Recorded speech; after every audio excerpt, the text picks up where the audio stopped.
Hello সবাইকে, দিনটা ছিল গতকাল বৃহস্পতিবার, হনুমানজির বার্থডে। তো আমরা রওনা দিলাম হনুমানজির পুজো দিতে। বাড়ি থেকে মন্দিরটা ছিল একটু দূরে, তাই আমরা রিক্সা করে রওনা দিলাম। আর যাওয়ার সময় সব কেনা হয়ে গেছে, মিষ্টিটা বাকি ছিল, তাই মিষ্টিটা কিনে নেওয়া হলো। আমরা একদম সঠিক সময় পৌঁছে গেছিলাম, কারণ সবেই পুজো শুরু করছেন। আর দেখো হনুমানজিকে কত বড় একটা তুলসী পাতা মালা পরিয়েছেন, দেখতে জাস্ট অসাধারণ লাগছিল।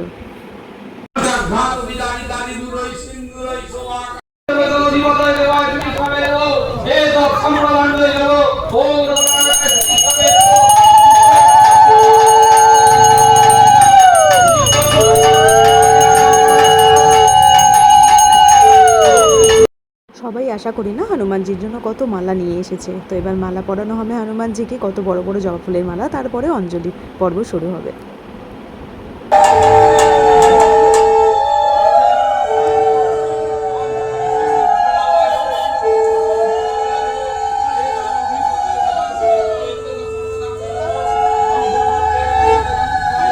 সত্যি বলতে আমি প্রথমবার হনুমানজির পুজো দিতে এসেছি, এর আগে আমি কখনো হনুমানজির পুজো দিতে আসিনি।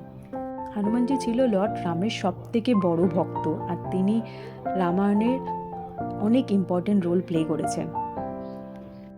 আর হনুমানজির মধ্যে কারেজ, অনেস্টি আর মানুষকে হেল্প করার মনোভাব ছিল অনেক স্ট্রং।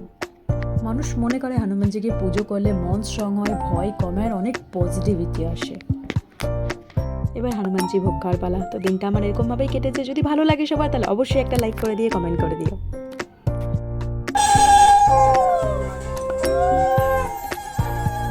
আসার পর নিরামিষই খেতে হয়, তাই চটজলদির মধ্যে সব থেকে শর্ট হচ্ছে ফেনা ভাত আর হচ্ছে পকোড়া। সবাই একবার হলেও ট্রাই করে দেখো, দারুণ লাগে খেতে। Bye bye.